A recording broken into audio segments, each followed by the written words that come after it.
What if one of the most hopeful songs of 1974 was actually written during a deeply painful period in the life of the man who sang it? A Macon warehouse audition made them the Southern Rolling Stones. They opened for Jeff Beck, shared a label with the Allman Brothers, and landed a top 10 anthem that millions of Americans still know by heart. Then they faded from the spotlight. This is the rise and fall of Wet Willie. To understand Wet Willie, you had to understand where they came from. Not just Mobile, Alabama, though that city's working-class heat ran through everything they played. You had to understand the Hall family kitchen, where a woman named Maddie Lavera Richardson Hall, Mama Hall to everyone who loved her, gathered her children around a piano on Sunday afternoons and taught them something no music school could. She taught them gospel. She taught them harmony. She taught them that music wasn't performance, it was survival of the soul. 3 of those children, eldest brother Jack, charismatic frontman Jimmy, and their sister Donna, carried those lessons onto stages across America. Jimmy Hall was the one who felt the pull most ferociously. By the time he was 6, he was already absorbing the sounds spilling from the family radio. Hank Williams one moment, gritty R&B the next. Those two worlds, white Southern country and bone-deep soul, created a tension in Jimmy Hall that he spent his entire career trying to resolve on stage. Before we continue, don't forget to like and subscribe to the channel. By his teenage years, Jimmy and Jack had both joined school bands in Mobile, learning technical discipline through formal instruments. But the pull of Otis Redding, Wilson Pickett, and James Brown was stronger than any music theory lesson. The raw emotional honesty of those artists was something Jimmy couldn't teach himself to ignore. He made a decision that very few teenagers made in the mid-1960s. He committed to music as his profession, with no backup plan. In the summer of 1969, drummer Lewis Ross assembled a group of Mobile musicians under the name Fox.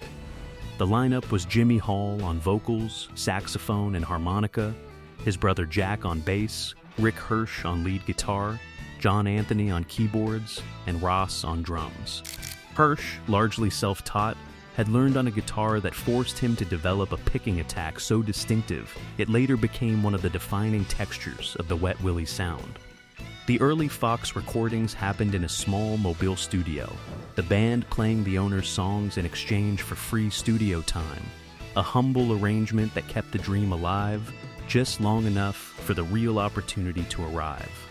The opportunity came from Macon, Georgia, specifically from Capricorn Records, founded in 1969 by Phil Walden, his brother Alan, and Frank Fenter. Walden had built his career managing soul legends, including Otis Redding, and after Redding's tragic death in 1967, he made a calculated pivot.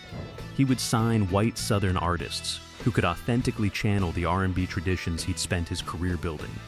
In 1970, the members of Fox relocated to Macon, drawn by the gravitational pull of the Allman Brothers band, who were already redefining American rock under the Capricorn banner. The move required a name change because another band already owned Fox. And after some deliberation, the group settled on Wet Willie. It was playful, irreverent, and just strange enough to stick. The audition for Walden and Frank Fenter took place at a Macon warehouse. Fenter watched Jimmy Hall command the room and immediately recognized something rare. He called the band a Southern Rolling Stones, and he wasn't wrong. Jimmy Hall possessed the same raucous elegance as Mick Jagger, a frontman who moved like he owned every stage he ever stood on. Wet Willie became the second band sign with the label, placing them at the epicenter of what was about to become one of the most important regional rock movements in American music history. The Macon music community that welcomed them was unlike anything they'd encountered in Alabama. Roadies from the Allman Brothers helped Wet Willie haul gear. Dickie Betts offered technical advice on amplification. And at the center of it all stood the H&H Restaurant, a soul food institution run by Inez Hill and Louise Mama Louise Hudson, women who fed hungry musicians on a running tab when there was no money to pay. The walls of the H&H eventually became covered in Wet Willie posters and memorabilia. In a South still adjusting to the realities of integration, this was radical, long-haired white musicians from Alabama breaking bread every day with the black women who kept them grounded. Between 1971 and 1973, Wet Willie established themselves as one of the most relentlessly hard-working touring acts in the country.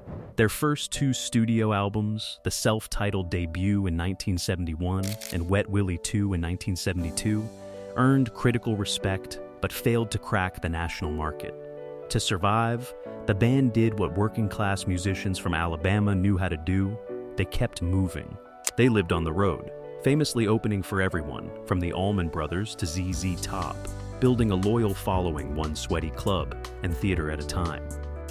Their live power was finally captured for a national audience on the 1973 album Drippin' Wet, recorded in New Orleans. Widely regarded by serious fans as their finest recorded moment, it showcased everything that made Wet Willie special. Jimmy Hall's seamless transitions between lead vocals, searing saxophone solos, and gritty harmonica runs. Songs like Macon Hambone Blues had the rare ability to make an audience feel simultaneously transported to a Mississippi juke joint and a Muscle Shoals recording session. That same year, Wet Willie served as the opening act for British guitar legend Jeff Beck, touring with bass player Tim Bogert and drummer Carmine Appice. Beck was notoriously particular about the artists around him. He had no patience for mediocrity. The fact that he recognized something exceptional in Jimmy Hall said everything about the quality Wet Willie brought to those performances. Beck saw a vocalist whose emotional range could match the intensity of his guitar work. That association eventually led to Hall recording on Beck's Flash-era sessions and later collaborating with him in the years that followed. For the audience following Wet Willie in the early 70s, the Jeff Beck connection sent a clear signal this was not a regional bar band. These were musicians operating at the highest levels of rock. Everything changed in 1974.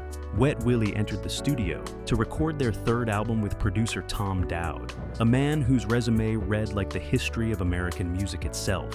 Dowd had engineered sessions for Ray Charles, produced Aretha Franklin, and helped shape the Allman Brothers band's landmark recordings. His presence wasn't just a professional upgrade, it was a statement of intent. These weren't bar band kids getting lucky. They were serious musicians being taken seriously. Keep on smiling, just keep on smiling. The album was called Keep On Smilin', and the title track was something different from anything the band had previously released. Where their earlier work leaned hard into gritty blues rock, Keep On Smilin' was warmer, more open, and more immediately accessible.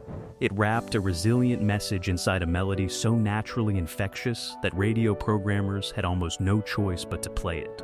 What very few people knew at the time was the deeply personal source of those lyrics. Jimmy Hall later said that he was, in part, talking to himself when he wrote Keep On Smilin'. It came out of a difficult breakup and a period of emotional struggle. The song was less a declaration of easy optimism than a form of self-encouragement, a way to keep moving when everything inside him wanted to stop. That paradox, a song of genuine heartbreak, dressed in the language of resilience, gave Keep On Smilin' an emotional depth that purely happy songs rarely achieved. American listeners in the summer of 1974 felt it immediately. The song climbed the Billboard Hot 100 and landed at number 10 in August 1974. For a band from Mobile that had spent 3 years grinding out a living on the Southern touring circuit, a top 10 hit was nothing short of transformative. The Keep On Smilin' era also introduced a sound element inseparable from the classic Wet Willie identity, the Williettes. This female backing vocal group featured Jimmy and Jack's sister Donna Hall, alongside Ella Brown Avery, whose gospel-trained voices added a warmth that the more guitar-centric Southern rock bands simply didn't have. At various points, the Williettes also included British singer Elkie Brooks and a young Leslie Hawkins, who would later sing backup for Lynyrd Skynyrd. The combination of those voices with Jimmy Hall's harmonica created something genuinely singular. Not quite Southern rock, not quite R&B, but unmistakably human. The timing of the song's success was significant. America in 1974 was exhausted. The Vietnam War had dragged on for years. Watergate had shattered whatever remained of national political innocence. An uplifting anthem that asked nothing except that you keep going resonated at a frequency that went beyond musical preference. The success of Keep On Smilin' opened doors that had previously been closed. Wet Willie shared stages with the biggest names of the era: Leonard Skinner, the Marshall Tucker Band, the Charlie Daniels Band. For the audience that followed Southern rock, seeing Wet Willie at a mid-70s festival was a guarantee of a great night. Jimmy Hall worked a stage the way very few performers of that generation could. A three-instrument frontman moving between voice, saxophone, and harmonica with an ease that made it look effortless when the physical demands were anything but. Their follow-up albums, Dixie Rock in 1975 and The Wetter the Better in 1976, were full of the sweaty, soul-drenched energy that had made them one of the most exciting live acts on the circuit. But commercially, The Gap told its own story. The Keep On Smilin' album had peaked at number 41 on the Billboard 200. Dixie Rock fell to 114. The Wetter the Better dropped to 133. The numbers weren't a catastrophe, but they told a story the band couldn't ignore. The momentum was slipping in slow motion. The Southern rock world itself was beginning to fracture from within. Phil Walden's Capricorn roster featured the Allman Brothers, while his brother Alan managed Leonard Skinner. That rivalry fostered expensive competition and strained resources across the label. In that crowded landscape, Wet Willie, for all their talent, could never quite find the singular identity that broke through the noise. They were, in the words that would haunt them for decades, lost in the Southern rock shuffle. The decline of Wet Willie did not arrive as a single dramatic moment. There was no plane crash, no public breakdown, no scandal that the press could package and sell. What happened to Wet Willie was quieter and, in its own way, more haunting. They simply could not find the song that Keep On Smilin' had been, and the music industry of the late 1970s had little patience for bands that were searching. Dixie Rock, and that Dixie roll. The first structural blow came at the end of 1976, when lead guitarist and primary songwriter Rick Hirsch announced he was leaving to join Greg Allman's solo band in Los Angeles. Hirsch had been the musical architect since those early days in Mobile, the man whose unusual guitar style had given Wet Willie a sound no one else was making. His departure left a wound that didn't close easily. The band briefly considered breaking up. Instead, they chose a sabbatical, stepping back to regroup. The commercial trap of the one-hit wonder had by then become fully visible. Keep On Smilin' was the song that radio programmers knew how to slot. Everything else in the Wet Willie catalog required more from a listener, more patience, more appetite for the greasy, gritty R&B that had always been the band's true identity. The industry had categorized them as a single act, rather than an album act, and in the economics of the 1970s music business, that distinction carried life or death implications. The broader musical landscape was shifting beneath their feet. Disco had taken over the dance floor. Punk rock had declared war on everything Southern rock represented. New wave arrived with synthesizers and sharp angles. For a band whose entire identity was built on the organic, spontaneous energy of soul music played loud in a Southern club, these changes weren't just stylistic. They were existential. Their label itself was already showing the signs of its coming collapse, drowning in debt from a fierce sibling rivalry that had produced expensive competition and poor business decisions. For Wet Willie, Capricorn's deterioration wasn't just the loss of a record deal. It was the loss of the community that had sustained them since 1970. In 1978, Wet Willie signed with a new record label, hoping that a fresh start could revive what had been lost. By this point, Jack and Jimmy Hall were the only remaining original members.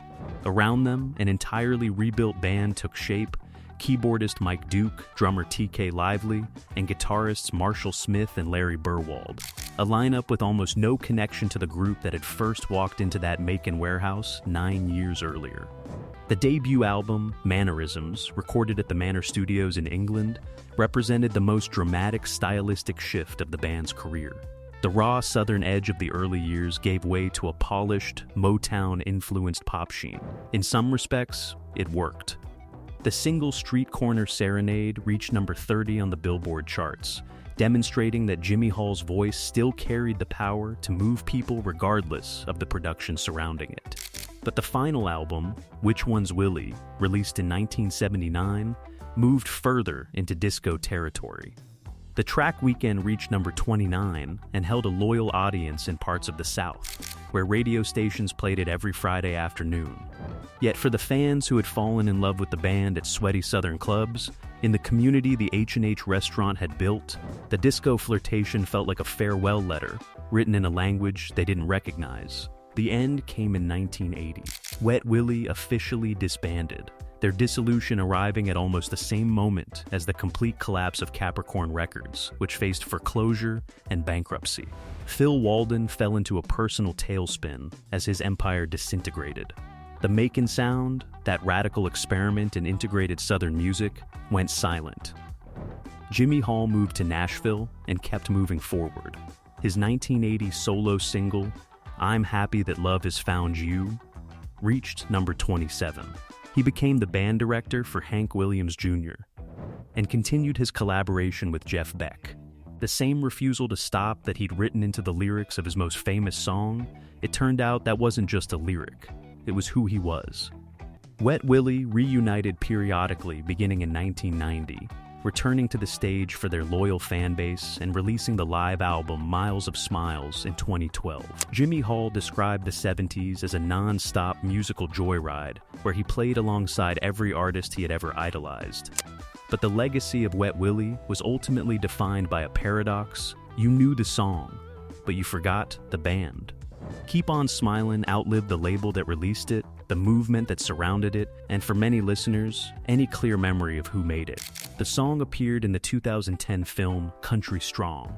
It found its way onto nostalgia playlists that reached ears too young to remember 1974. Its core message, smile through the rain, keep going, don't let what's hard define you, proved durable across generations in a way that very few songs manage. What Wet Willie represented in the Southern rock movement was something specific and irreplaceable. The Williettes' gospel harmonies, Jimmy Hall's saxophone, the deep connection to the H&H restaurant and the integrated Macon community. These weren't stylistic choices, they were identity. And that identity produced music that was, at its core, more emotionally honest than almost anything else coming out of the South in the early 70s. They were the hardest working band you never thought enough about. The Hall Boys from Mobile, who carried their mother's gospel piano into venues across America and made strangers feel, for a few minutes, like everything was going to be all right. Wet Willie never had the mythology of the Allman Brothers or the rebel thunder of Leonard Skinner. What they had was something rarer, a sound rooted in family, gospel, and the belief that music could carry people through their hardest days. Keep On Smilin' wasn't just a hit, it was a philosophy written from real pain. Do you remember Wet Willie, or just the song? Drop your memory in the comments, and don't forget to like and subscribe for more stories from rock's greatest era.